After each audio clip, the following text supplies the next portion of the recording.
Kick my heels up and throw my hands up and throw my head back and come on now, don't forget to say you will. Federalist Number 19, the same subject continued, the insufficiency of the present Confederation to preserve the Union, for the Independent Journal. To the people of the State of New York. The examples of ancient confederacies, cited in my last paper, have not exhausted the source of experimental instruction on this subject. There are existing institutions founded on a similar principle which merit particular consideration. The first which presents itself is the Germanic body. In the early ages of Christianity, Germany was occupied by 7 distinct nations, which had no common chief. The Franks, one of the number, having conquered the Gauls, established the kingdom which has taken its name from them. In the 9th century, Charlemagne, its warlike monarch, carried his victorious arms in every direction, and Germany became a part of his vast dominions. On the dismemberment, which took place under his sons, this part was erected into a separate and independent empire. Charlemagne and his immediate descendants possessed their reality, as well as the ensigns and duty of imperial power. But the principal vassals whose fiefs have become hereditary, and who composed the national diets which Charlemagne had not abolished, gradually threw off the yoke and advanced to sovereign jurisdiction and independence. The force of imperial sovereignty was insufficient to restrain such powerful dependence, or to preserve the unity and tranquility of the empire. The most frivolous private wars, accompanied with every species of calamity, were carried on between the different princes of the states. The imperial authority, unable to maintain the public order, declined by degrees till it was almost extinct in the anarchy, which agitated the long interval between the death of the last emperor of the Suabian, the accession of the first emperor of the Austrian lines. In the 11th century, the emperors enjoyed full sovereignty. In the 15th, they had little more than the symbols and decorations of power. Out of this feudal system, which has itself many of the important features of a confederacy, has grown the federal system which constitutes the Germanic Empire. Its powers are vested in a diet representing the component members of the confederacy, in the emperor, who is the executive magistrate, with a negative on the decrees of the diet, and in the imperial chamber and the Alaric Council, 2 judiciary tribunals having supreme jurisdiction in controversies which concern the empire, or which happens among its members. The Diet possesses the general power of legislating for the empire, of making war and peace, contracting alliances, assessing quotas of troops and money, constructing fortresses, regulating coin, admitting new members, and subjugating disobedient members to the ban of the empire, by which the party is degraded from his sovereign rights and his possessions forfeited. The members of the confederacy are expressly restricted from entering into compacts prejudicial to the empire, for imposing tolls and duties on their mutual intercourse without the consent of the emperor or the diet, for altering the value of money, from doing injustice to one another, or from affording assistance or retreat to the disturbers of the public peace. And the ban is denounced against such as shall violate any of these restrictions. The members of the diet, as such, are subject in all cases to be judged by the emperor and the diet, and in their private capacities by the Alaric Council and the imperial chamber. The prerogatives of the emperor are numerous. The most important of them are his exclusive right to make propositions to the diet, to negative its resolutions, to name ambassadors, to confer dignitaries and titles, to fill vacant electorates, to found universities, to grant privileges not injurious to the states of the empire, to receive and apply the public revenues, and generally to watch over the public safety. In certain cases, the electors form a council to him. In quality of emperor, he possesses no territory within the empire, nor receives any revenue for his support, but his revenue and his dominions, and other qualities, constitute him as one of the most powerful princes in Europe. From such a parade of constitutional powers in the representatives and heads of this confederacy, the natural supposition would be that it must form an exemption to the general character which belongs to its kindred systems. Nothing would be further from the reality. The fundamental principles on which it rests, that the empire is a community of sovereigns, that the diet is a representation of sovereigns, and that the laws are addressed to sovereigns, renders the empire a nerveless body, incapable of regulating its own members, insecure against external dangers, and agitated with unceasing fermentations in its own bowels.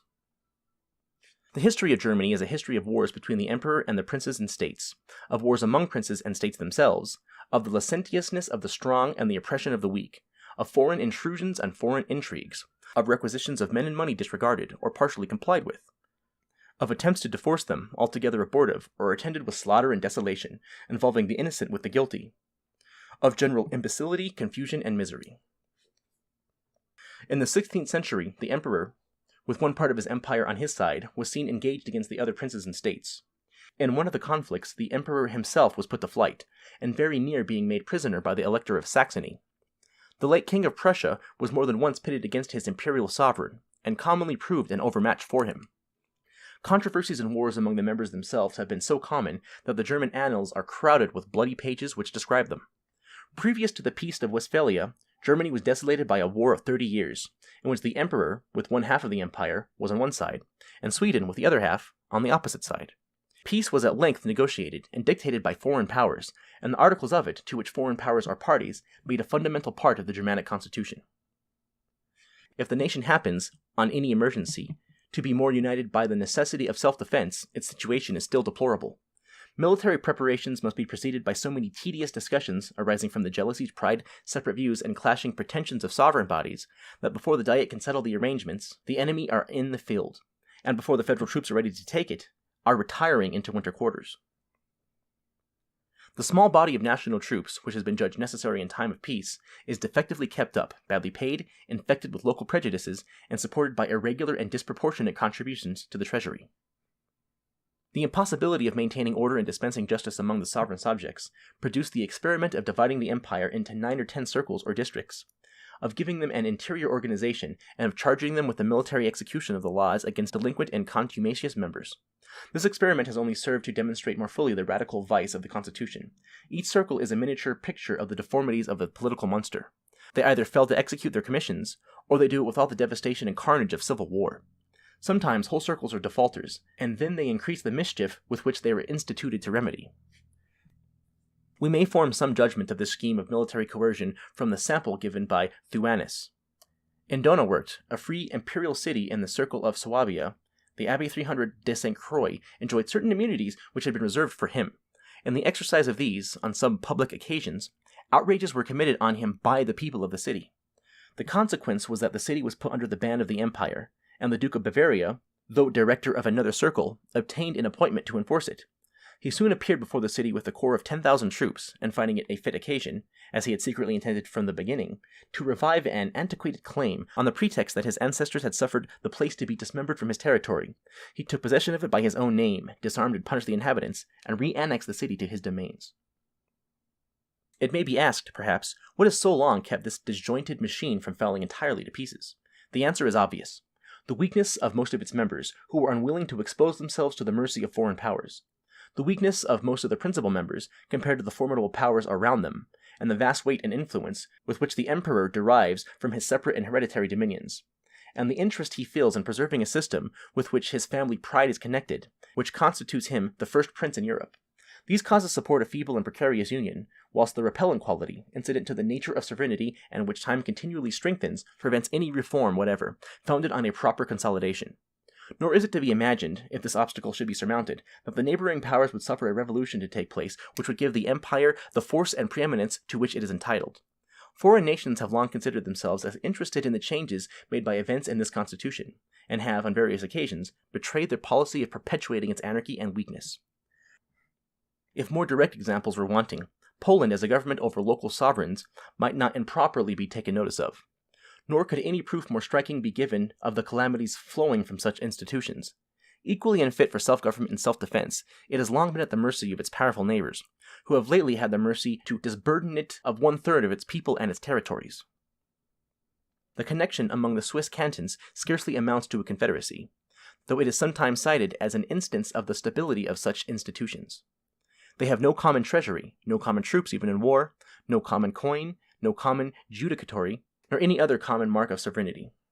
They are kept together by the peculiarity of their topographical position, by their individual weakness and insignificancy, by the fear of powerful neighbors, to one of which they were formerly subject, by the few sources of contention among the people of such simple and homogeneous manners, by their joint interest in their dependent possessions, by the mutual aid they stand in need of for suppressing insurrections and rebellions, an aid expressively stipulated and often required and afforded, and by the necessity of some regular or permanent provision for accommodating disputes among the cantons.